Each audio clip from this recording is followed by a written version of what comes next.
Hello, everybody.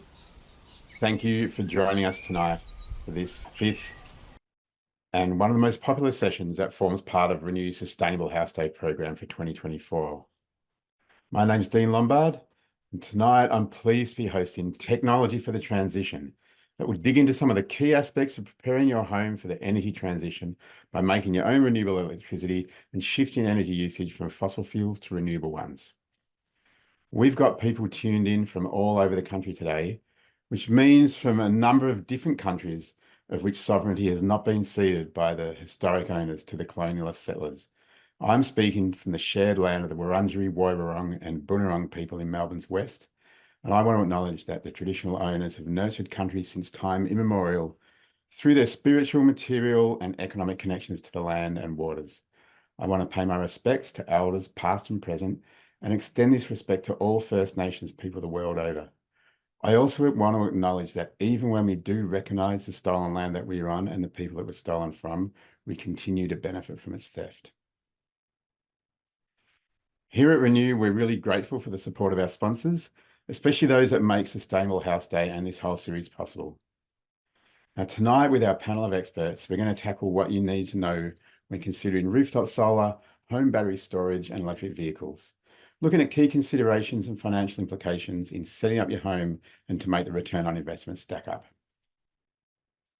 For those who haven't met me before, I'm Dean Lombard. I'm a former social worker. I used to work in community development and support, moved into advocacy for policy change on gambling and housing and then energy. And I got stuck in energy. I spent about 20 years working for nonprofit organisations as a consumer advocate and a policy advisor for the Victorian Council of Social Service and for Renew.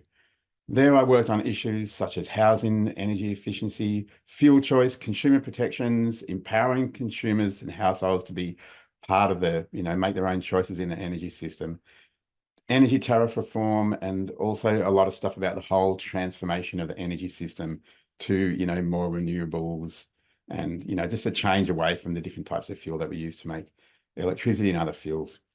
Currently, I'm working as an advisor, as an independent advisor to quite a few energy businesses, mostly on issues of customer engagement as well as integration of renewable energy, especially, stuff like rooftop solar, etc. And I also do a fair bit of work still with Renew, delivering their Sustainable Expert series of council events. Now, this is our fifth session in a series of 8 extension sessions that are all designed to give you a deeper understanding of sustainable design principles. Whether you're embarking on your own build or renovation or looking for your next home to purchase or to rent. There are 3 more to go over the next week and a half. One on owner building and co-housing, one on prefab and modular house design, and one on building small and clever homes. So there's a link in the chat to those sessions. Have a look at them. They all look great. They're all covering those different aspects of what we do with our homes to be a lot more sustainable. Now, tonight, I'm joined by 3 special people, all experts in their fields, and they'll all be approaching this topic from different perspectives. And basically, we've got the chance to have a conversation about lots of issues to do with what we do in our homes to be more sustainable and how we use energy by people with all these different perspectives. And we'll hear, I guess, their insights from those different sort of angles. So first up, I'd like to welcome Lily Pejic. Lily commenced her electrical career in 2007 and today regularly consults with builders, architects, and high-end commercial builders with a focus on sustainability and energy efficiency. She's got a passion and a purpose for the community and the environment and busily runs her company, Sydney Solar and Batteries. She's one of the founding members of Australian Women in Solar Energy, a not-for-profit organisation that does community projects such as solar and battery systems for women's shelters. Thank you for joining us this evening, Lily. Thank you for having me and thank you for the introduction. I also want to welcome Mike McCluskey. Mike brings that really important, invaluable homeowner experience to this evening. We always like to have a homeowner on the panel who can really talk from their lived experience of, a house that is geared towards these sort of issues. Mike's home in Tasmania is one of the featured homes in Sustainable House Day. We put a link into the chat there. You can have a look at it. It looks awesome. It was built in 2012 It's north facing, fully insulated off-grid home, double glazed windows. Originally had gas boosted solar hot water and a gas cooktop and wood heating and inefficient electric heating. And upgrades that Mike's made include increasing solar PV capacity, heat pump space heater, significantly reducing the need for wood heating, off-grid electric vehicle and electric all-terrain vehicle, both charged from the solar and batteries. Got plans still for an induction cooktop and adding a hot water heat pump for increased efficiency. Exciting stuff. And I think that, talking about how that works in an off-grid situation would be really interesting. So yeah, thanks, Mike, also for joining us tonight. Thank you for having me. It's a pleasure to be here with everybody. And last, but by no means least, please welcome Bryce Gayton. Bryce is passionate about all things electric vehicles. He's got more than 15 years experience with EVs. He currently writes for The Driven, a great website about electric vehicle issues. He runs the EV transition support consultancy, EV Choice, and he's the EV electrical safety trainer and build safety supervisor for Melbourne University's FSAE EV race team. Bryce regularly contributes to Renew magazine and is a much appreciated and long-standing member of the Renew community. So thanks so much, Bryce, for being here too. Thank you for the welcome, Dean, and I'm looking forward to tonight and people's questions. Yeah. Now, during our discussion, that's a great segue, Bryce, because we've got some questions that I've got some questions I've prepared to ask our panelists to get their discussion going, but we want to hear from you too. And there's like nearly 200 of you. You can't all sort of shout at once. So you've turned your mics off, so you can't do that. But we've got a Q&A section. You can put your questions in the Q&A section. It's at the bottom of your screen, and that'll go into a big list. And we'll basically choose from the Q&A questions some questions to answer once we've worked through the questions that we've already sort of planned. We're not going to get through all of them, so we'll do our best to pick a nice range of questions that give interesting information to all those attending. Be mindful that questions that are really specific or detailed might not be appropriate for this. We'll be looking for stuff that's more principles-based and a bit sort of bigger picture, I guess. More sort of thematic than really specific, but we'll see how we go. Right, so that's the introduction. I think we can get started. So I've got my list of questions here, so we'll kick off. And again, thanks for being here. It's great to have such a big group. So yeah, my first question for Lily. You work with builders and designers with like a focus on sustainability, as well as with households who also are interested in sustainability, what they can do in their homes.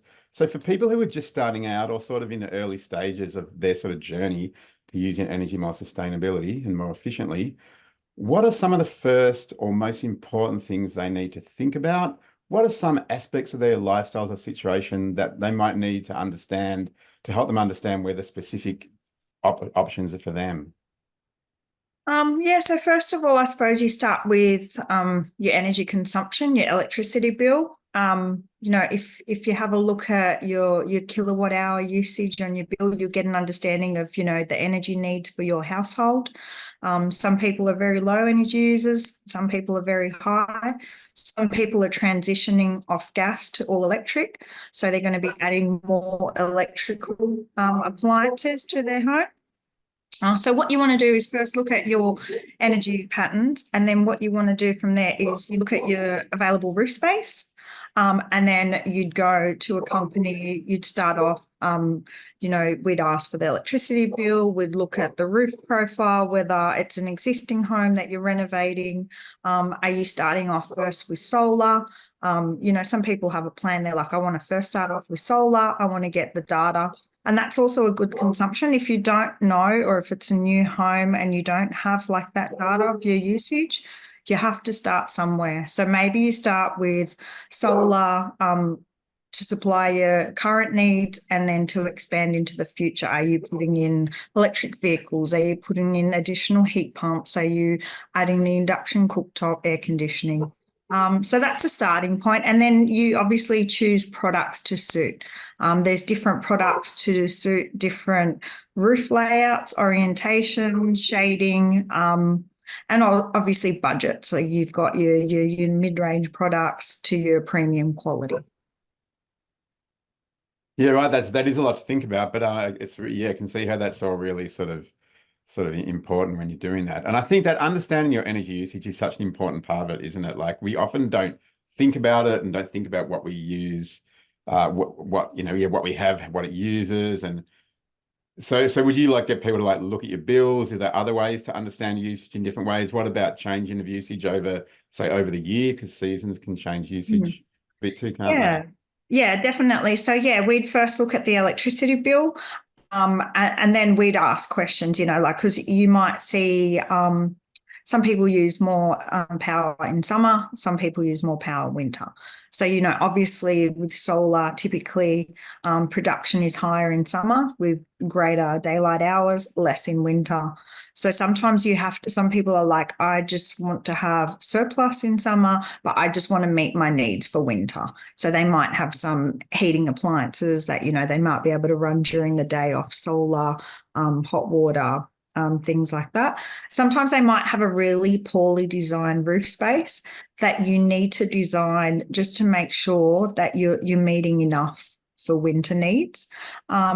Sometimes you can't. Sometimes you've just got to do your best. Sometimes, based on the roof availability or the budget, you design to your needs. So sometimes you'll be like, okay, you're going to be covered spring, summer, autumn, winter. There's going to be a bit of a deficit, and you know, I always say it's up to you now how you want to use the power. You know, you can still continue, or you can become a bit more energy efficient. Anything that solar you're going to have to get from somewhere else, like the grid.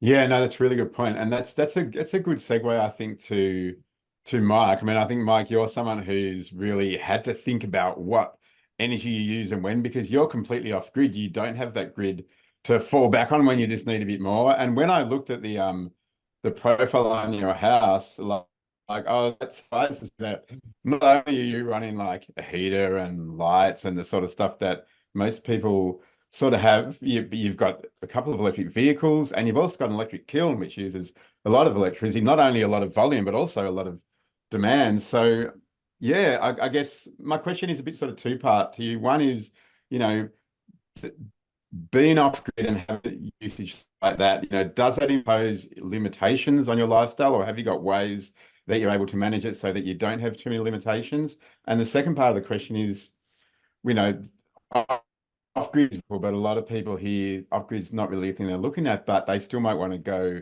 quite big on, you know, energy independence while still connected to the grid. What sort of lessons are there in your experience for people who want to become more energy independent, but still sort of stay on the grid? Well, Dean, I might get you to remind me of the second part of the question later if I forget. But For sure. in terms of our approach, we and the philosophy of the people who built the house originally was we want a place where you're off grid, but your lifestyle is not impinged. And we've just taken that to the next level. We're actually getting as much out of the place as we possibly can. I think to Lily's point, part of our strategy has been we have to plan for winter, because winter is when we have the least energy production and we need to heat most because we live in Tasmania. We probably, you know, wouldn't get the kiln to fire 100% off solar in winter, so we tend to fire the kiln as much as possible in sort of the 9 months through summer and those shoulder seasons. But by and large, we're living it up. You know, we don't need to worry about bills. We don't need to worry about unreliability of the grid. We don't need to worry about whether or not, you know, we can afford to leave the heater running, unless, you know, there's not enough solar in the day. And by planning well and putting in enough solar to effectively have the minimum that we need through winter, that, and as Lily said, that means we've got excess in summer, but that means that we can do a whole range of things through summer and other periods of the year that you might not be able to otherwise. So then that means we can have an electric car. We have an electric runabout on our rural property. We have the kiln. We have the heat pump. We can plan to actually, when our existing evacuated tube hot water system, reaches the end of its life cycle, we can replace that with electric heat pump because we have enough capacity. So I think that's, really saying the limitations are just not there. In fact, it's almost the opposite. We feel freer because we don't really have to worry about the cost of electricity at all. We can do what we want. And I think that's fantastic. So that's, I think, segues into the second part of your question, which relates to if there's any advice I would have to people who are on grid and lessons that you could learn from a system like ours. It's if you plan to actually have enough so that you're covering those periods of time when you most need your power, then that will allow you to do a whole range of other things and not necessarily worry about the cost where otherwise you might have to. And I think that's really, really important to think about. So, the upfront costs are always an issue for people, and I think it's valid for us to acknowledge that. But you can mitigate that in a variety of different ways, one of which is to just be incremental in the way you build your system up.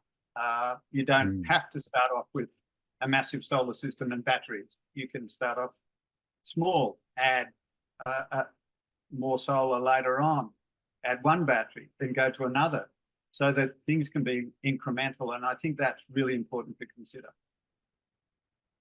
And I guess you've got the opportunity when you are still grid connected, you've got more opportunity to do that. I guess in an off-grid situation, you more have to go. Yeah, so that is a really good thing to consider. Yeah, thanks.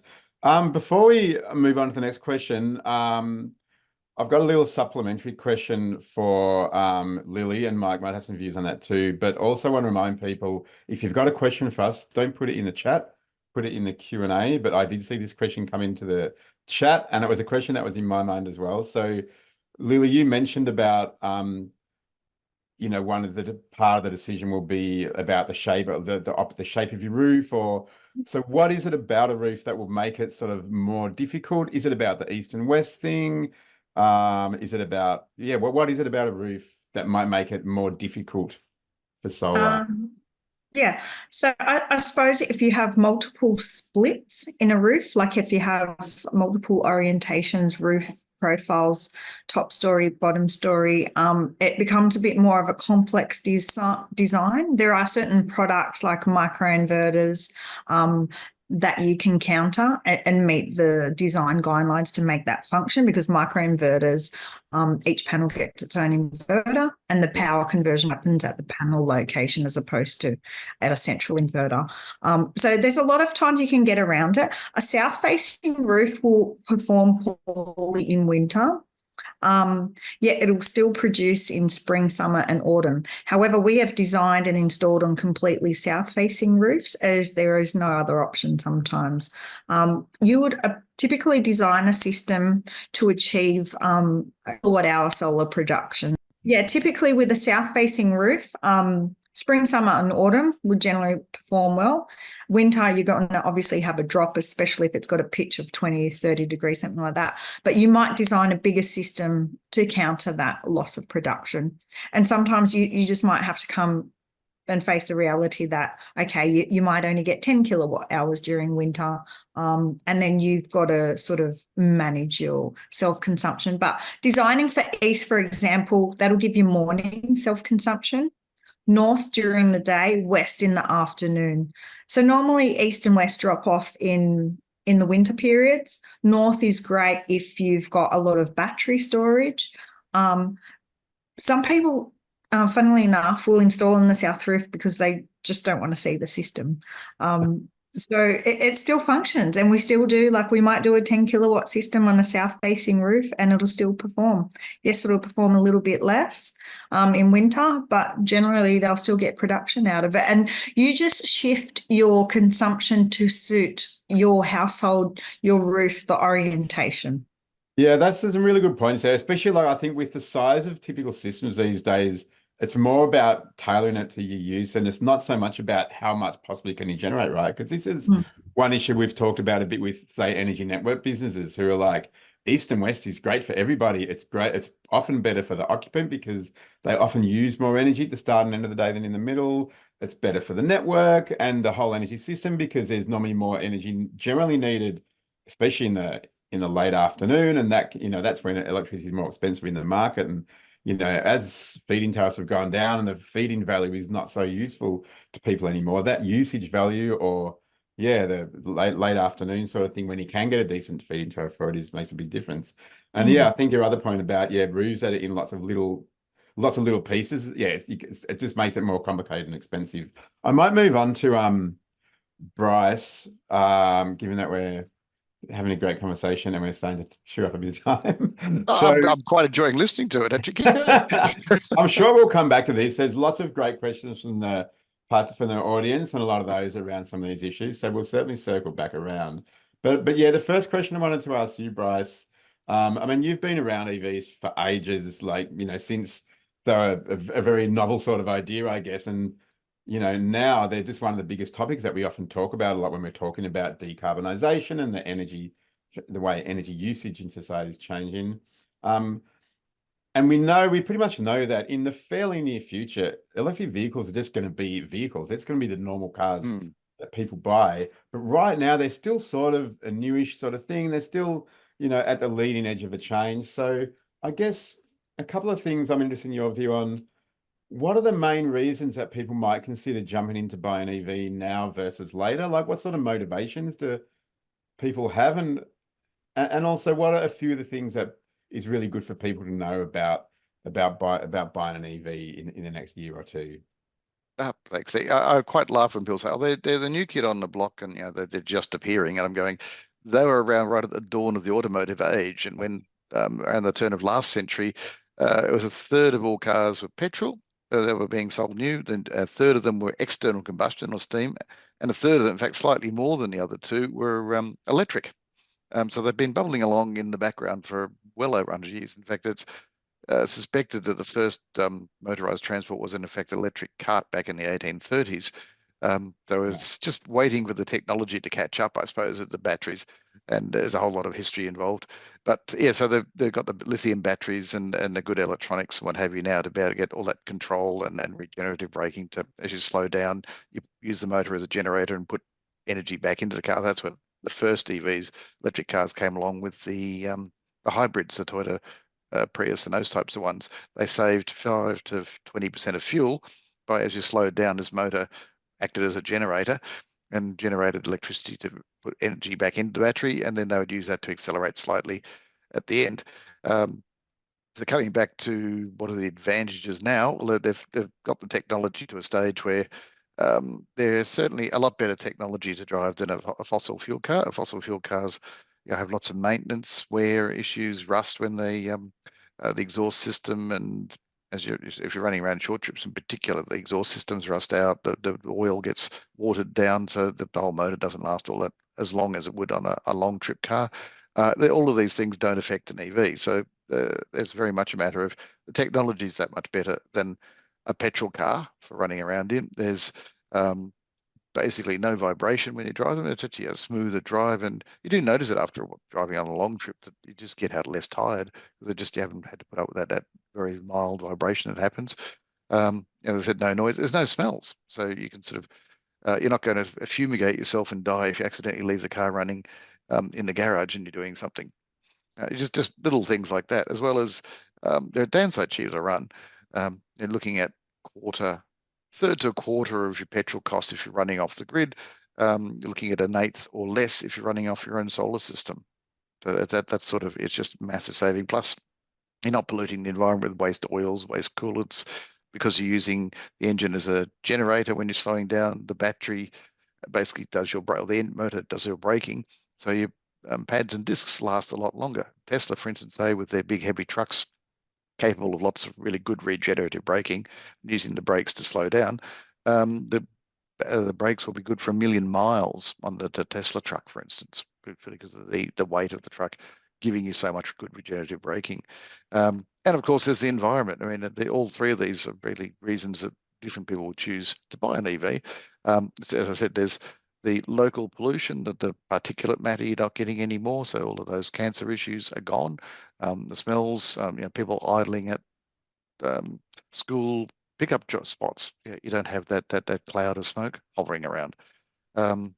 Certainly, there's a lot less waste, as I've already said, and right back to the climate emergency now is just even running a car. It's another urban myth that EVs on the grid don't do anything. Even running on Victoria's grid, you're about 5-6% better off just running on the grid straight away. In Tasmania, you're about 6 times better off. So I've done the calculations based on the IPCC methodology, and I do it every 5 years for renew. Actually, did it last in 2022. If you drive a Corolla around for about 10,000 kilometers, you'll put out about roughly 1.5 tons of CO2 equivalent, and you'll put out 0.25 of one for in Tasmania, just as an example. And that works up to about half or third of that for South Australia, and I said about 5 or 6% better off in Victoria if you're not running off solar or subscribing to green energy. So there's certainly lots of good reasons for it. And there was a second part to that question, which, because I babbled so much, I've forgotten what it was. The second part was, what are the 2 or 3 things probably most good for people to know about EVs if they're going into it? Technology-wise, number one, the battery chemistry doesn't matter. So there's all this hype about NMC versus nickel metal cobalt versus LFP, lithium iron phosphate. And yes, the LFP will last a few more cycles than NMC, and it will be less prone to what's called thermal runaway. However, the stats are, if you buy there's insurance companies in America, one big one there has done a bit of number crunching, and similar studies have backed it up. Out of every 100,000 new car sales, you'll have about 3,500 hybrid vehicles go up in flames. You'll have about 1,500 petrol cars go up in flames, and you'll have about 26 electric cars go up in flames. So if the LFP battery burns a bit less than a NMC battery, you're getting worried about what size meteorite's going to hit you on the head. Basically, it's so unlikely to get hit on the head with a meteorite anyway, because it's so much rarer. That you really are arguing over very small beer.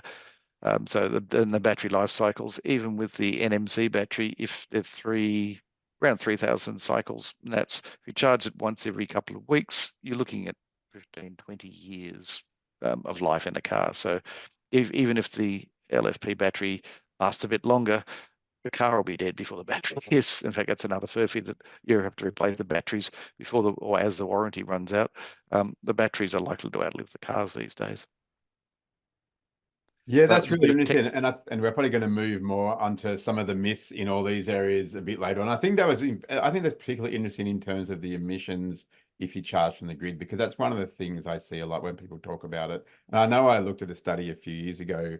I don't think it was one of the ones that you did. It was another one. It was a global study. They were basically like, in every single country in the world except for Poland, charging an EV from the grid is less emissions than using a fossil fuel powered car. And that's all about, how dirty the grid is. And the other thing in Victoria, and in fact in all places, that the grid everywhere is getting cleaner as well. Like Victoria's got the dirtiest grid in Australia, but it's still getting cleaner. It's getting better. So it's still less emissions to use an electric car. That analysis I did first in 2012, and then around town you were doing better, but on a country run you're a little bit worse.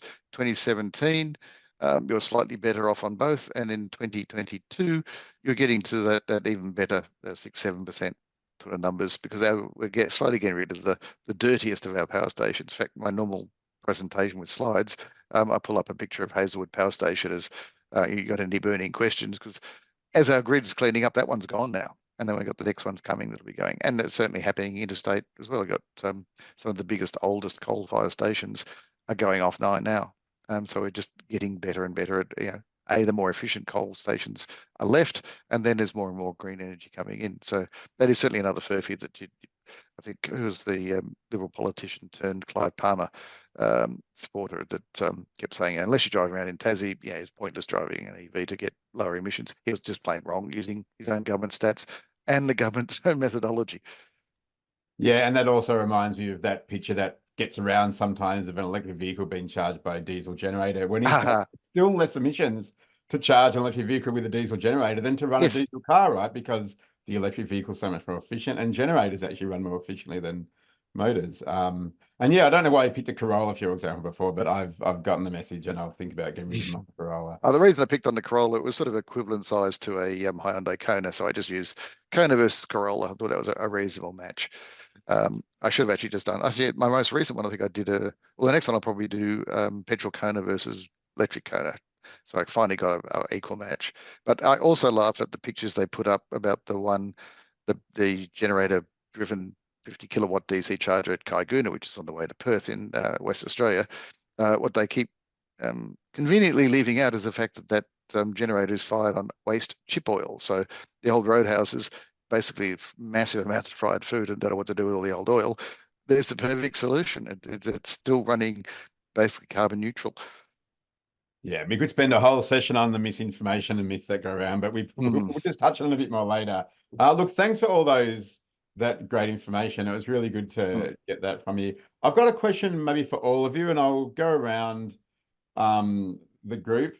Because one thing that I come across all the time when I speak to households and people who wanting to invest in solar, buy an EV, anything, is they're always like, who can I trust? How can I get the right advice? We've all had experiences of going into an area that we don't know that much about and asking for advice and getting the wrong advice and making a mistake. And sometimes we have the experience of getting the right advice and making a good decision. So yeah, I want you all to think about, I guess, what do you think? What is the best way to get the right advice when you're going into this sort of market? And I'll start with you, Mike. What are your thoughts on that? Well, I think there are probably two avenues. Your own research, where clearly there are professionals like Lily and Bryce, who, you could probably find through your search on the internet. And there are many, many professionals around the place. The other avenue, I think, that's equally valid and probably better in some ways is groups in your community, and you link into those groups. So, for example, we have a local group down here, which we call Net Zero Channel. It's just a community-based group. They run information days and all sorts of things. They're tapped into a whole range of professionals and experts who can give professional advice or quotes or, do the work, whatever people are asking for. So, and the second thing is, obviously your networks don't necessarily work. You have to go outside your own network and tap into those local groups. And they're not necessarily that difficult to find. Organizations like Renew undoubtedly are tapped into those networks. There's Rewiring Australia, which is tapped into hundreds of networks around the country. So I think if that's what we advocate, what I've done. When you find somebody, and if you know somebody who's used a really good person, ask them. That's the most important thing. Because there are some people doing outstanding work. We've got an outstanding engineer who helps us with our solar upgrades and develops our system. And he is a person I can ring up at any time if I want to ask a question. He has 50 other people that he can recommend as well. So there are networks, and I think that is more valid in some ways than just trying to do your own research. Yeah, that's some really good stuff to think about. Lily, do you have anything to add to that? What do you reckon? That's pretty much it. I suppose community groups, people that don't have, there's a lot of sales companies out there that might not have the best interest. They might sell flat pack solar and battery systems that might not be suitable for your household. So definitely community groups is the space where you might get unbiased information. Bryce, any other suggestions? You've got your mic off, right? Sorry about the seance. We could hear you. We can't. Sorry, I can hear you. We can't hear you. Yes, yes. Feel like a seance. My apologies there. No, the part of the work that I was doing last year was part of a group writing a course for electricians, which is now an accredited course to be picked up by any TAFE. So if your local TAFE in any state wants to run it, just pester them to talk to your electrical trades department and get them to put it on their list of courses they can deliver. But it's designed, it's a 1-day short course for electricians to learn how to design and commission electric vehicle car charging to meet a customer's needs. The short answer to the question for that is, if the electrician tells you need to upgrade to a 3-phase supply or a whole new supply coming in, get one of the electricians at the course, because that almost should never happen. There will be exceptions to that. So yeah, finding the trades for electricians in car charging is, as the people are being trained up in that course, the first 500 in Victoria have already run through in the trial, and that's running in Victoria by 2 institutions, and I believe it will start being picked up around Australia not too soon thereafter. That's one way of finding an EV aware electrician anyway. Yeah, thanks. That's really useful info. And it makes me think of, like, I know that when I was working in Renew's household energy advice sort of service, we used to speak to a lot of people who say wanted to get a heat pump hot water system, and they spoke to a plumber or a hot water system installer, and they said, oh no, those things aren't much good, they don't work. When it's cold, you really need gas. And like, this was completely wrong information, but it just reflected in some ways different levels of expertise with more newer and advanced appliances than maybe what they had when they trained. And it was a really important thing for people to find tradespeople who did work regularly with the new technology, because then they knew, that they knew how to install it properly and they knew how it worked. And that was a really important thing for people to do. And another way that I know a place that many people I've spoken to find as a good source of information is a Facebook group called My Efficient Electric Home, which is a massive community of tens of thousands of people, including quite a few people who are quite experts in renewable and sustainable energy. And that's a really great sort of crowdsourced information, like any sort of online social media type group. Not all the information there is dependable, but it's one of those groups that's big enough and it's got enough people who know what they're talking about that they'll pretty much jump on really wrong information down there. And people have found it's a good place to find that information, especially like, who's a good solar company or whatever in the area that I live in and that sort of stuff. Yeah, so moving on, I mean, a lot of this stuff, especially if you're looking at solar batteries and other sort of efficient appliances and, say work on your home, a lot of it involves upfront investment. And, for some people that's easier than others. And for some people it's more important to, ensure that the upfront investment, pays back within a certain period of time, because you might have limited financial resources. Mike, how do you figure out if it's worthwhile? At what point should people sort of part with their money and invest in making this transition to, more renewable energy, more electrification? Well, I guess there's sort of a couple of areas to consider. The first, and I think probably the most important one, is you do things when you need to, unless you have extra money. If you've got extra money, you can do things for the planet. But if you don't have extra money, you do things when you need to.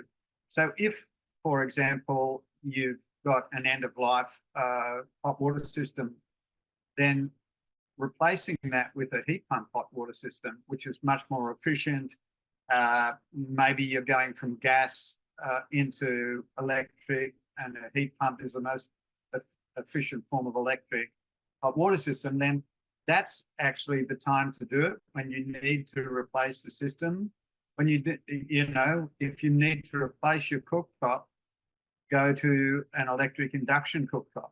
And there are actually ways of doing it quite cheaply. I'd like to mention that we actually we do have an induction cooktop, but it's just like plug-in plates that you can buy, from retailers pretty cheaply, and you just plug them into a 10 amp power point, and they're perfect. They're a perfect induction hot plate.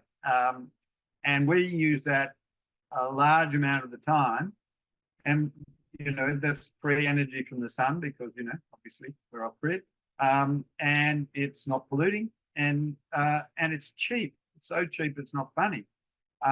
So it's sometimes worthwhile looking into whether or not things are more expensive or have to be as expensive as you think they might be. Sometimes they are, and then it's worthwhile replacing it only when you need to. And then I think the other thing to think about in relation to that is if you're a person who has a bit of spare money from time to time, and you've got that little bit of spare money, then have a list of things that you think you'd like to do with that spare money when you've got it. And, it might be put on an extra 5 panels on your roof, because when you do that, it'll pay back long term, and you won't miss that money. But if you have to go and borrow in order to be able to do that, well, that's an impost that a lot of people either don't want or can't do. So I guess my thought is the two fundamental things: replace when it's end of life and when you need to replace things. Then look for actually alternatives that don't necessarily have to cost you the earth, but still do the same thing. And then if you've got spare money, that's the time to use it as well. Yeah, that's some really great advice. Thanks, Mike, sorry. And yeah, I think that portable induction cooktop thing is a really good thing. I know that when we talk to people about, going on electric, especially people who use a lot of gas and are used to gas cooking, this is a good way to try out induction cooking for people who have never used it before, especially for people who are a bit sort of attached to gas cooking, as I have been, and certainly, when I borrowed one of those, it just blew my mind about how great it was to cook on induction. I didn't expect it to be that. Yeah, and some libraries and councils have portable induction cooktops you can borrow to try out. So but even if that's not available, they're not that expensive to buy. So that's a good less than $100. Yeah. Did anyone else have any other comments on that before I move on to the next question?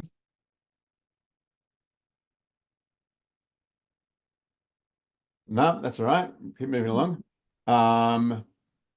Lily, a lot of people I speak to, especially who have got solar or who want to get in solar, they want to understand how they can tell what their solar and battery system is doing. And we know that there's different types of monitoring solar systems. What can you tell us about, say, monitoring solar and battery? Do you need, the special monitoring systems? Are there other ways to do it? What do you recommend if people really want to find out more about what their energy is doing? Yeah, definitely.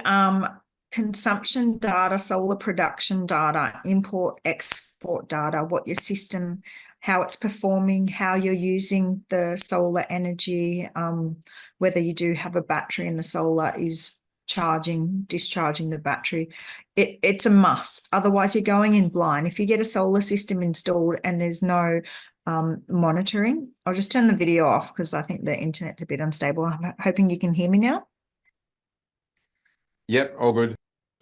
Yeah, so like you're going in blind. You can have the biggest solar system. If you don't know how much it's producing and how much you're consuming and your self-consumption and the time, then it's kind of like guesswork. You don't really know what you are doing. So it's always more cost effective and the returns are better, and especially if you're looking to go off grid, you really need to understand the data. You need to understand how much energy your system is producing. And then also too, if you're then looking to add on a battery or an electric vehicle, you need to know, do you have enough production in winter to charge a battery? Otherwise, your battery might be sitting there for 3 to 4 months idle, and you've spent all this money and your solar isn't charging your battery. Do you then first need to increase your solar system size before you add in the battery? Are you a high energy user in the evening? If you're looking to go off grid, you really need to understand how much you use, what your appliances use, and how long you're going to run them for. I had an incident not long ago. My partner, we've got a off-grid place in Tamworth, and he's, during all that rain and the storm, he decides to run the irrigation pumps. And on the third day, he drained the battery, so everything shut down because we don't have generator backup because it's kind of like a hobby farm.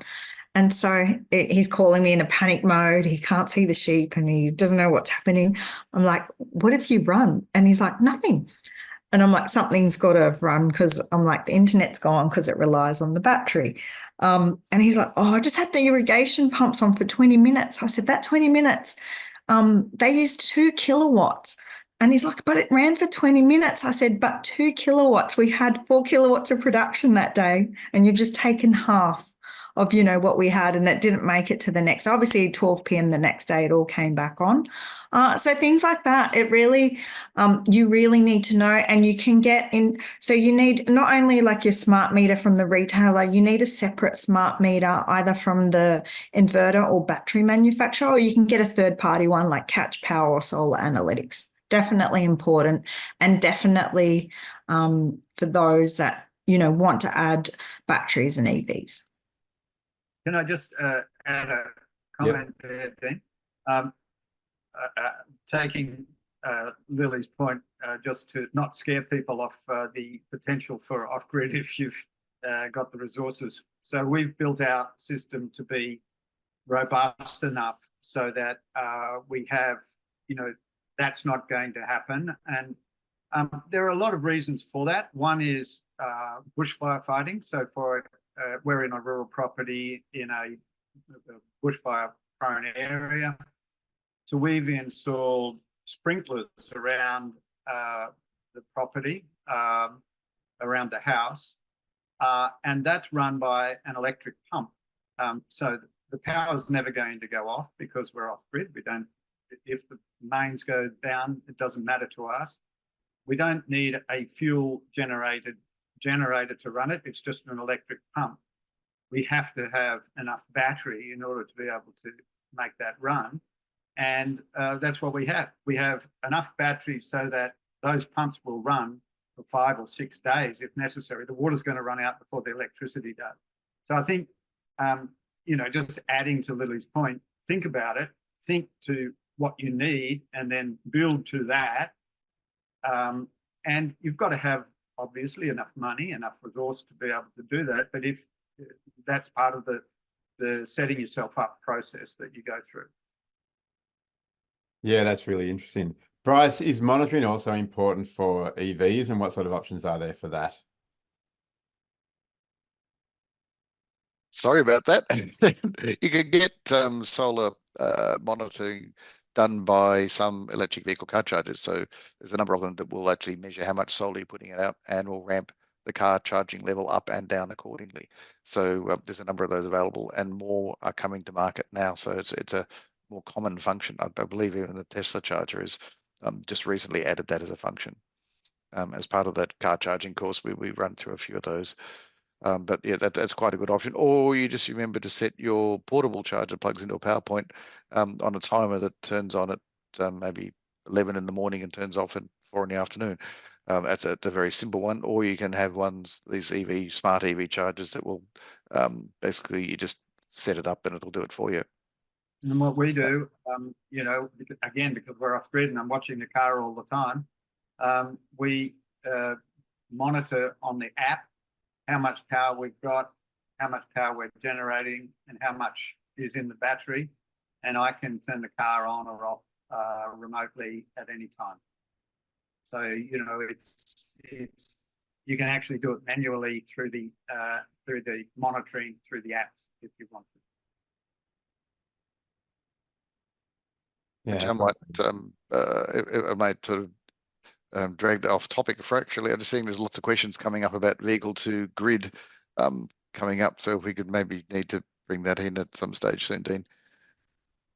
Yep, yeah, I'm keeping an eye on the questions. I've just got one more question for each of you around sort of the most important myths that need to be dispelled, and then we'll move on to the audience question, and that's our first one. So all good. Yeah, so the last question before we go to the audience questions is, you know, there's lots of myths and, you know, untruths and half-truths in this area, and I just wanted to ask each of you, what's one or two of the most important myths that we really need to understand the truth of? So Lily, first, what are one or two of the most, you know, troublesome myths around solar and batteries, and what do we need to know to dispel them? Miss, well, a lot of people in our community are still skeptical on solar and batteries, whether they work, whether they go up in flames. It's like anything; it needs to be installed properly and to compliance. And there are better products suited to your specific needs and to your household. Each location, each roof will have different requirements. Solar and batteries aren't a flat pack solution. Definitely needs to be designed and installed accordingly.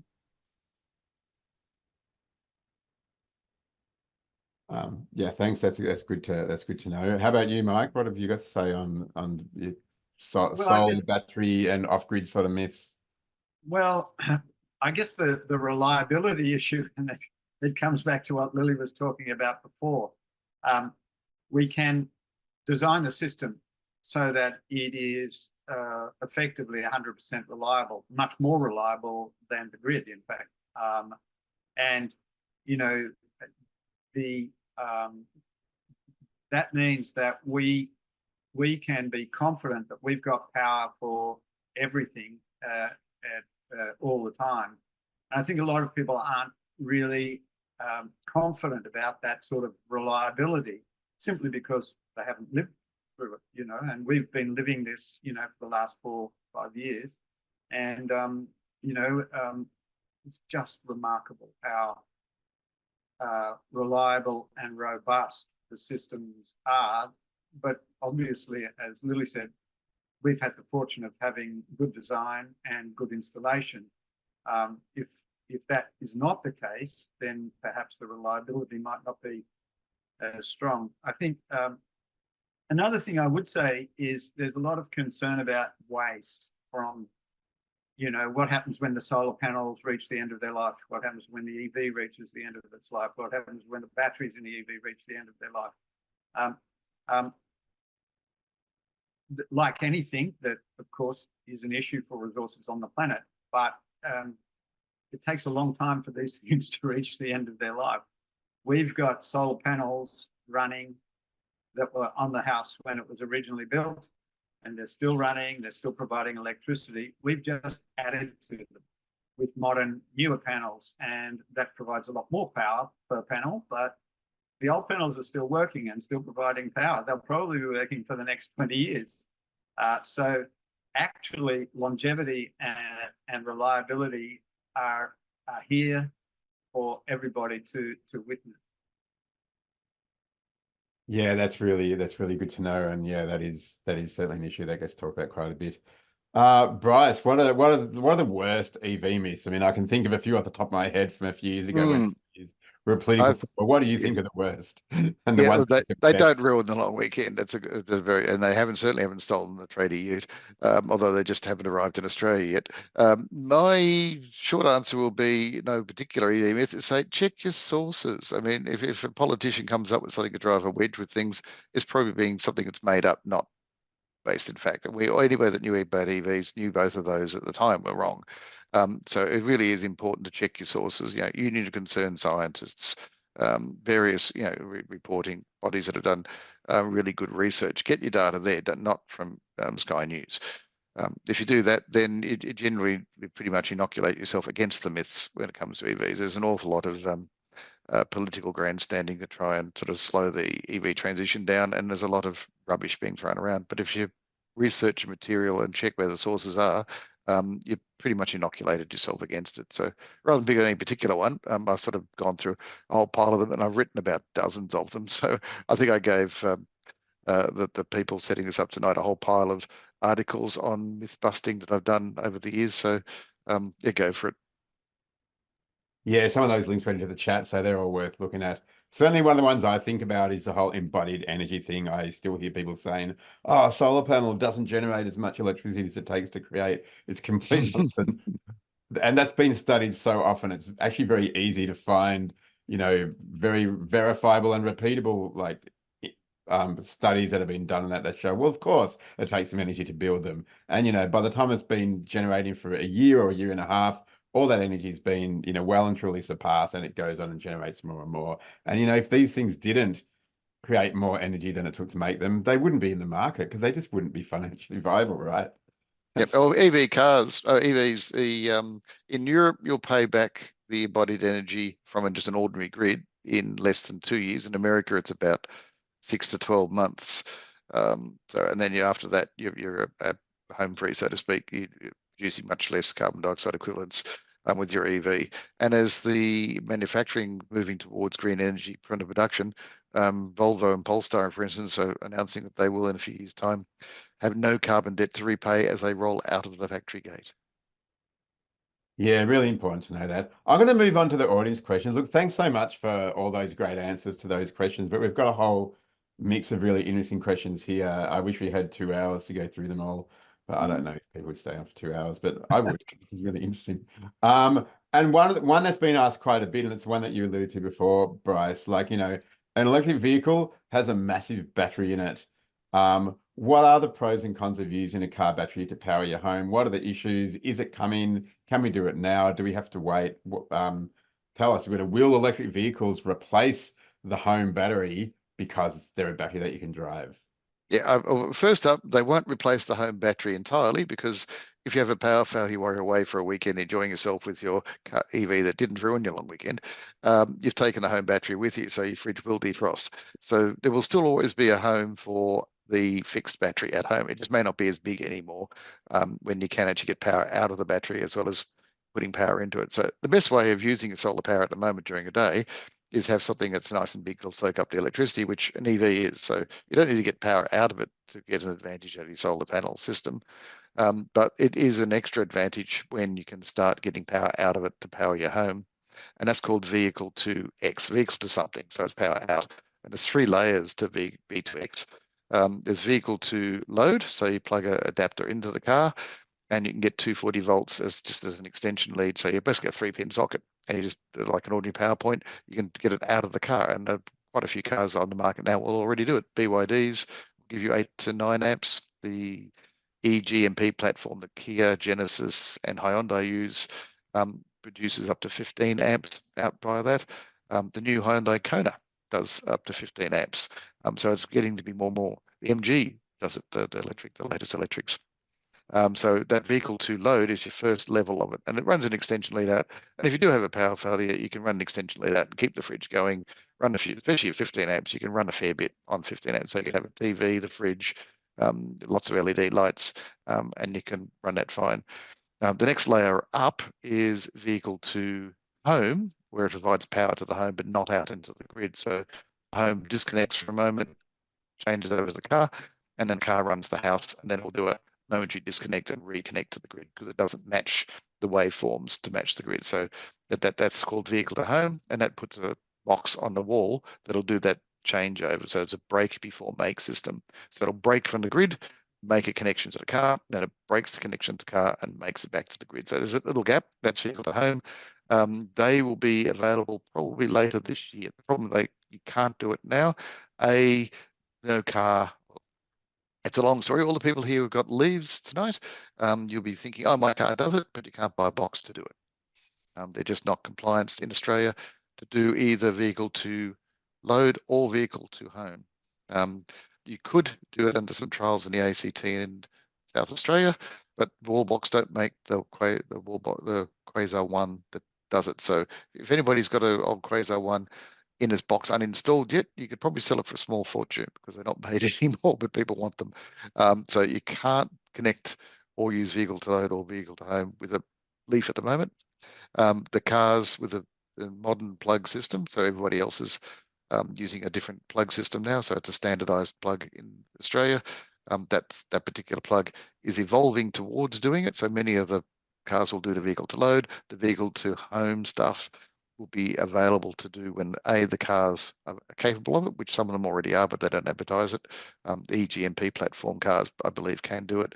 And the VW is coming later this year, I believe, will also be able to do it. But they're not advertising it because we haven't got compliance systems in Australia to connect them. So that's the very, very general answer. There's all sorts of nuances to that. So vehicle to home might be able to do later this year because the standard for batteries is being rewritten as we speak. And when that's changed and out, then the car can be used as a battery to provide power to the house, and you'll be allowed to buy as of assumed compliance, the European boxes to put on your wall here. So if you want to be an early adopter and spend $10,000, you can do vehicle to home probably late this year. Vehicle to grid, where the power waveform matches, and just like your solar systems, where it can either put out just enough to power your house or put out more to the grid and balance the grid when everybody turns the air conditioners on a hot summer's afternoon, and you might get paid to provide some power. That vehicle to grid must match the waveform, so it goes up and down at the same time. So there's a slightly more complicated box on the wall, but it does it the same way once those cars start arriving and the grid communications are available, which is likely next year maybe, you'll start being able to do vehicle to grid as well. Key point with that is it'll be an early adopter price. So early in the piece, you'll be paying $10,000, $11,000 put the box on a wall. So you may not even want to do that. Vehicle to load, I think, is probably the most useful at the moment. And if you're wanting to get power from the car, you can do it now, but vehicle to load only with an extension lead. If you want vehicle to home, vehicle to grid stuff, if you've got deep pockets, late this year, early next year, if you're like the rest of us and don't want to spend more than $3,000 to $5,000 on the box and the electrics, wait 2, 3, 4 years. So it's a very, very brief explanation of vehicle to grid, when it will happen and what cars can do it. And I'm sure I've probably opened up more questions than I've answered that, but it would take a whole hour to explain that in full depth. You're now on silent, Dean, so I don't feel alone. That's better. Thank you. I was saying, sharing around the technical mistakes. Yeah, that was a really good explanation. That's the clearest I've had explained the difference especially between vehicle to home and vehicle to grid, which I didn't understand till now. So thank you. Like I said, there was quite a few questions, and one of the questions that a few people have touched on is, given that it's not here yet and it's sort of coming, but we're not exactly clear when, how do we decide whether it's worth buying a car and a charger now if we want to use vehicle to grid or vehicle to home, or should we wait until it's all in? And I think you've partly answered that in terms of, even when it comes in, it's going to be more expensive. So if you don't have a bunch of spare money, you might need to wait. Yeah, I'm not sure if I've got any other thoughts on that question of how do you decide when to go. Yeah, that's partly if your car is due for replacement, that's probably the time to buy the EV. It's just, you don't race out and buy one. If you've got a perfectly good petrol car, it's reasonably economical and things, don't throw it away. I keep it going until it's economically or just dies. The other thing is, if you're waiting for the latest and greatest thing that's just over the horizon, you'll be dead and it will still be just over the horizon. So eventually you just have to bite the bullet and say, at what level? I mean, to me, if you particularly want to provide power to the house, but you can't do the vehicle to home or grid yet, vehicle to load is a good backup plan. Literally as well as metaphorically. It will back you up. It will do that power to the house if you really needed it. So if you're living in outer suburban regions or country regions with a slightly more unreliable power supply, or even in Melbourne where they had the storms that took out some places for a couple of weeks, a vehicle to load is all that you really need. The rest is icing on the cake. So if you want to do that power out of the car now, get a vehicle to load car, and then maybe your next car will be a vehicle to grid in 10 years, by which time the prices will have come down. And there's a bit of technology battle coming up, which I won't go into tonight, but there's 2 slightly different systems that may do the vehicle to home and grid, in which case one may be a lot cheaper than the other. So it'll sort itself out the next 5 to 6 years. But personally, I'd buy a vehicle to load car now, and then whatever your next car after that is can be a vehicle group when it's all sorted. Yeah, thanks. That's really good to think about. And your answers remind me of one of the things that I come back to again and again, which is that, people often ask with all sorts of technologies, are the technologies changing? Should I buy now and then miss out on the change that's going to happen? Or should I wait till the change happens? And my answer is always, if you wait till the change happens, then there's going to be another change that's going to come that you need to wait for. And, there's no perfect time to buy. Buy when you're ready. And that's really, otherwise you wait forever and don't do it, don't you? So yeah, thanks for that. I've got a really interesting question here for Lily. Mike might have some thoughts on this one too.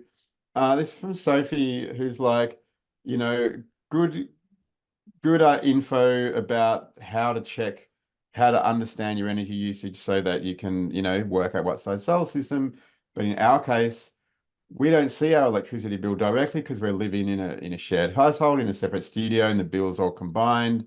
Are there calculators where we can put in our typical use appliances with hours usage per day to estimate? Because we're going to be building our own home soon, so we want to know what we need to plan for in that home. So I think that's a question about, part of it's about how do I understand what I'm using from the appliances that I use? But I think the other part of the question that I see in there is, to what extent does the power we use in one living situation carry forward to, say, a new situation in a different house? Definitely, you can start with something like an Excel spreadsheet and just list all the items in your home that you're using. List how long you use them for. You need to get the nameplate or the rating. If a heater is 2 kilowatts, are you running it for 3 hours? You put, electric heater, 2 kilowatts, run for 3 hours per day.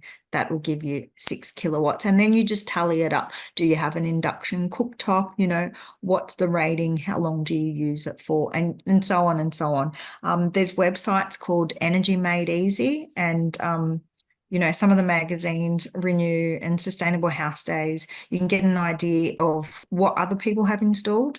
And, you can also get, if you have a smart meter, the retailer can give you the data in 30-minute increments. So you can go through a period and see how much. Obviously, you don't know like individually how much you're using if it's a shared house, but you can kind of get an idea what the whole household uses. And say you're using 30 kilowatts a day, you can try and pinpoint, okay, well, what are we running here? How long is, and off-peak hot water too, that would normally get billed separately. So that way you can start categorizing, writing it all down, and get an idea of what you're using. And I would add to that, I think, Dean, just by saying, if you're moving out and you're moving to a different situation, follows on from what Bryce was saying about, replace the car when you need to. Well, it's an opportunity for change. So you can actually start to look at systems that you might not have otherwise been looking at, energy efficient systems, and following Lily's path, you can find out how much energy they're going to be using reasonably simply, and do a little bit of calculation. And then the thumb rule that I apply, and perhaps, some people might not be able to afford to do it, but don't go for the minimum, go for the minimum plus.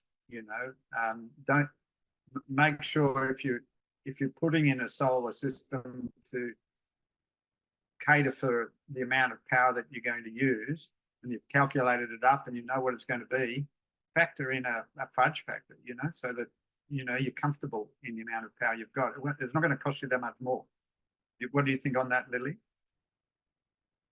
Yeah, definitely. Like energy efficiency and self-consumption, like don't keep something. Like I've got a friend and we're trying to figure out, they've got a high base load, 30 kilowatts a day. And I'm like, what are you using?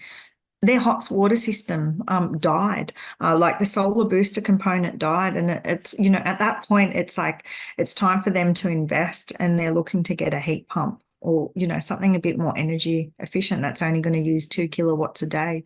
So definitely there's more, and sometimes unless you do this exercise, you don't realize how much energy some devices use.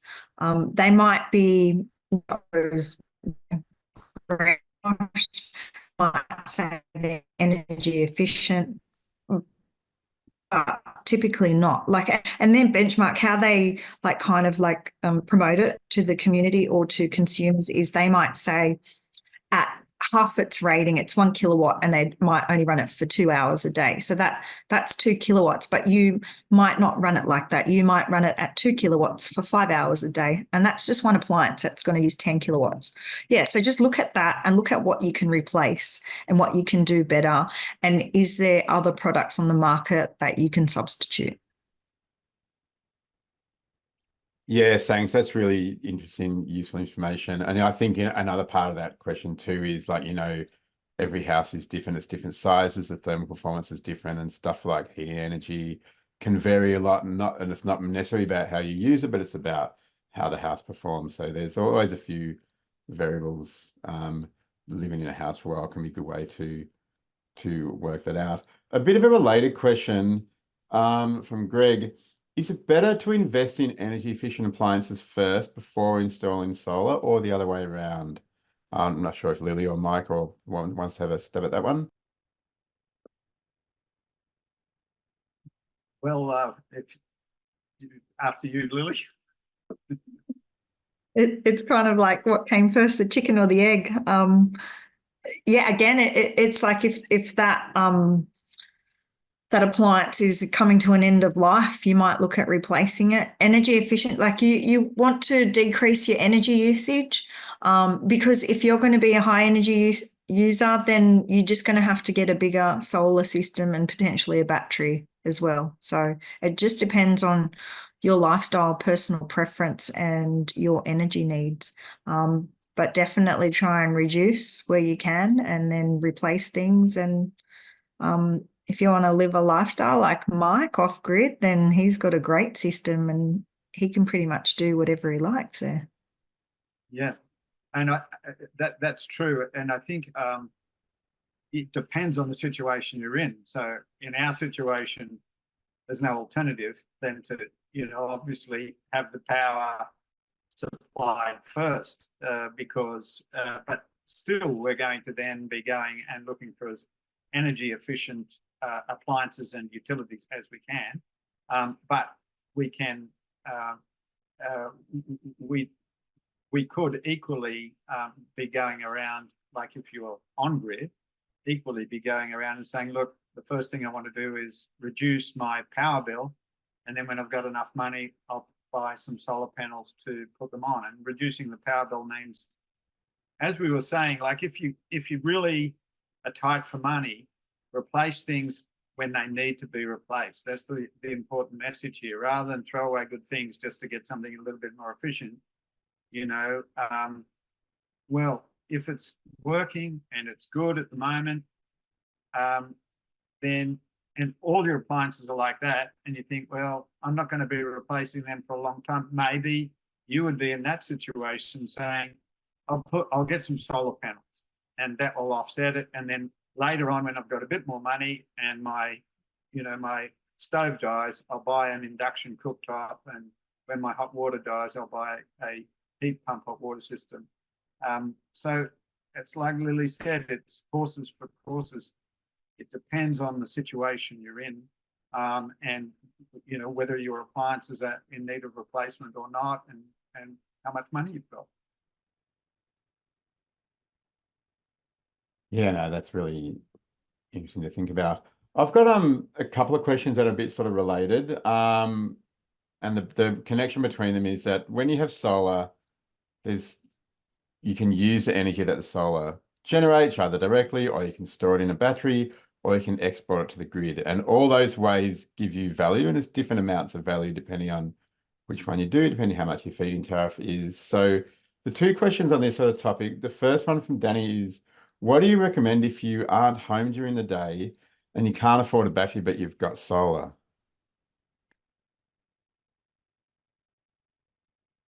Did you want me to answer that one or Mike or? Yeah, either Mike or Lily. Yeah. So definitely, you would set things during the day where possible. So if you're going to heat and cool your house, run it during, so your solar is going to produce and you're going to get a bell curve out of it. So say for your home, your peak solar production period might be 10 a.m. to 2 p.m. or 9 to 3, just depends on, the size of the system and the roof space.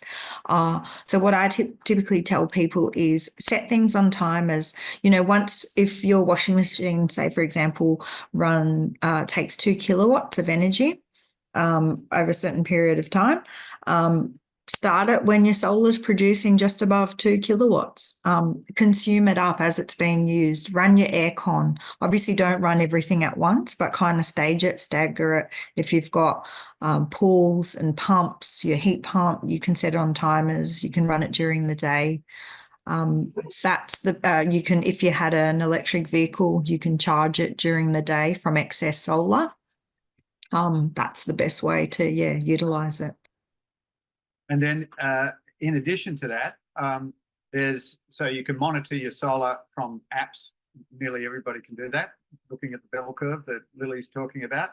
And you can have like the plug-in power points that you can turn on and off from the internet. Nowadays, they're standard. They go through an app on most people's smartphones. And so you can actually be at home and say, look, it's a cold day, but I'm generating enough power to be able to turn the heater on now, and it'll be warm when I get home. Or, it's if there's other appliances that you've got on, or even the car plugged in, and you go, well, it's time for me to turn it on or off according to how much I've got. So you can actually monitor very, very quickly. You don't have to be looking at it every 5 minutes, like every few hours you could take a look and say, oh yeah, I've got plenty of power. I'll turn it on, leave it on for a few hours. Or today I haven't got any power. I'll turn the switch off, turn the heater off, or I'll turn the hot water off, or whatever you decide to do. And you can do that very, very cheaply by just going to supermarket outlets or electrical appliance places and buying these internet switches that you just plug into a power point. Yeah, no, that's really interesting, and it's a good example of how, there's automated ways and there's sort of manual ways that you can do it. The related question to this from Nathan is like, do you have any comments on the impact of the future changes that might be coming, where there will be charges for exporting solar at certain times of day? That's got to be for Lily. There's changes all the time. I'm in the Ausgrid area. We got a notice to say that they're trialing, a decrease in feed-in tariffs at the moment for solar during certain periods. But you also, there's other retailers that give you an incentive and actually free power from 11 a.m. to 2 p.m., for example, during the day, just to absorb that excess solar. So this space is always changing. I think in some places like in Queensland, there's export limits. So it might be zero exports, and they've got dynamic shifting. So inverters or batteries have to be installed and have to have devices readily available where if they need to stop solar exports, they can, and that's the networks. So I think what's going to happen here is there's going to be a lot more curtailing of solar export, so you don't get that feed-in tariff. Yeah, so very useful to think about, and it's one of those sort of slow changes that's happening progressively as the whole system changes, and the flip side of it can be that there's actually more, higher feed-in tariffs available at certain times of day when the power's needed more. So it's part of the whole big picture, isn't it? Going back to electric vehicles, Bryce, great question from Sophie. EVs are a great alternative to diesel and petrol, but there are concerns about the resources and mining required to build them and the impacts that that can have both socially and environmentally. Can you give us some of your thoughts and understandings on that issue? I could go for quite a while on that one. I'll give you the short Well, answer, you've got which I about think I typed. 1.5 minutes. Yeah, I typed it up in the answers as well. It's a Western economic world thing about we keep digging up stuff to make things, and it's about everything that we consume, not just cars or electric cars in particular. The beauty of electric cars, and especially their batteries, is they're big chunks of expensive materials, and they are fully recyclable. So they will not go to waste like our mobile phones in their tiny little amounts. So Elon Musk, in one of his more lucid moments, was quoted as saying that by 2050 we don't expect to be digging up very much lithium or cobalt. It will just be all recycled, all the batteries that the world have been made, and it's just recycling it out, maybe a little bit to top up, not constantly digging it out. So to me, it's a Western world problem, not a EV problem for that one. Yeah, that's a really good answer and a lot to think about. We're getting I might ask one more question from the audience before we go into our finishing section. So maybe let's just skim through. There's so many great questions here. It's a shame that we can't answer them all. How about what sort of changes can we expect to see from the developments in battery tech? I mean, on one level, that's like different types of technologies, but what sort of changes are coming in terms of, I guess, both cost and performance and sort of safety? And I might throw to you first, Bryce, on that one, and then maybe to Lily. The changes in car technology, we're now reaching that incremental state. So batteries are reaching their sort of a good peak for the lithium chemistry batteries, and there's hundreds of billions of dollars being spent on lithium battery factories. So there won't be any massive change in that till they've amortized that cost. They're not going to rush changing, and the batteries will give you 400 to 600 plus kilometers range now. So the incremental changes mean that the batteries will get smaller with a higher energy density, but incrementally, but that means the batteries will be cheaper in the cars. So the battery costs will come down and the cars will get cheaper. They say $100 US per kilowatt hour is the break-even point to make an electric car at a similar price to a petrol one, where back in 2012, that was about 1,220 US per kilowatt hour. It's now getting under 120, and they're saying within a year or so, it'll hit that barrier. So we're getting very close in terms of technology. And then there's really no need to change battery chemistry. So so there's no killer app, put it that way, in batteries. In car technology, there's the autonomous car. Again, that may be a killer app in terms of you'll treat your car slightly differently. You'll have one car instead of three because you'll send it away, drop off the kids to school, it'll pick up granny to look after the baby. It'll take grandmother and grandchild off to the shops. It'll then go off to the kids and drop off the cricket bats, that sort of thing. So you might have one car instead of three, but you still own a car, despite what some people say. But I still think it's only that's not a couple of years away. That's probably 10 or 20 years away, to be realistic. I'm still working out whether that's a utopia or a dystopia, but I'll think about it some more. We've only got a few minutes to go, so I want to ask each of our panelists one last takeaway for the people in the session. You've got less than a minute each, so what's your biggest takeaway? What's the last thing you want to tell everybody that they should know? Lily first.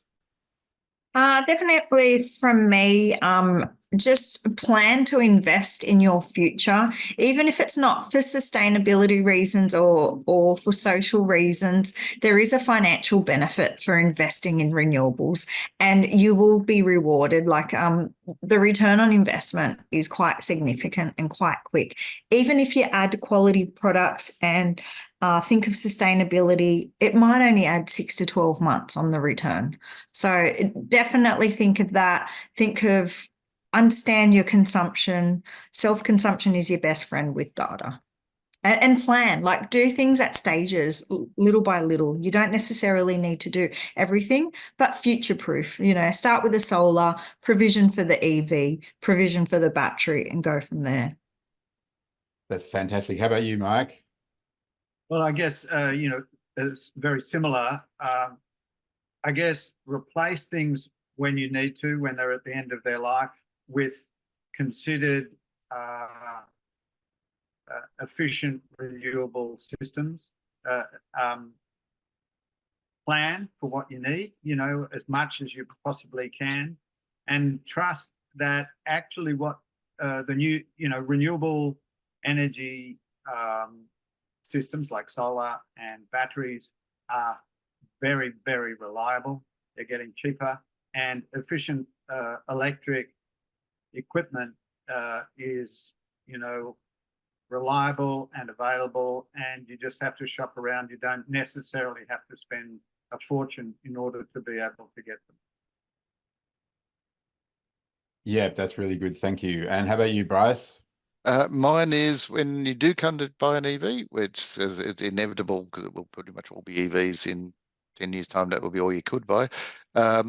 So sometime when you change, reevaluate or evaluate your needs for a car. So if you've got a big SUV at the moment, you probably won't really need that. It's become sort of the must-have. If you can get away with just a nice small hatchback, buy that. It's much better around town. It probably is all you need for most people. Most people don't need something that'll tow a big caravan all the way to Cape York at the drop of a hat. You know, I've driven my Kona back from Melbourne to Perth and back quite comfortably. It's a nice size, medium, small car. My next car will be smaller. Thank you very much. That's really a lot to think about. I wish we could go for another 45 minutes. There's so many more good questions we couldn't get to, and there's so much interesting information and perspective you guys have. But we're at the end of the session. Thank you so much to our wonderful panelists, Lily, Mike, and Bryce. I wish you could hear people clap, but everyone can mind clapping. And I'm going to clap to the audience because they had some really good questions. Yeah, thank you everyone for coming for those great questions. I also want to call out David, who's quietly doing the tech support in the background, and Cara, who's also helping to keep stuff running, and the team at Renew. Sustainable House Day and all the events around it are a massive undertaking from a really small team of people who do an incredible job. So thanks and appreciation to all of those people. And thanks again to the sponsors who make all these sessions possible. In the chat, have a look before you leave the session. There's contact details and like website addresses, etc., for the panelists in there if you want to find out more about them and what they do, or find out a way to, you know, yeah, get more questions, get info that answers some of more of your questions. So have a look at that in the chat. And we do hope that you can join us for our next session, which is this Thursday. The topic being discussed is doing it differently: owner building, co-housing, and DIY. And have a look at the Sustainable House Day extension sessions webpage, where it's got the information about the rest of the sessions. There's a few more over the next week and a half. And while you're doing that, don't forget to check out Renew's website. Awesome information. So much great information about all aspects of this sort of stuff: house design, efficient appliances, electrification, even some of that energy system and policy sort of stuff if you're interested. Don't forget, you can join Renew or subscribe to one or both of the magazines. Help support the work of Renew. They're a great not-for-profit organization that's been helping people live more sustainably for over 40 years. So follow the link in the chat to get on board with that. Thank you so much for watching. I hope you have a great night and see some other interesting stuff while the Sustainable House Day sessions are going on. And good night.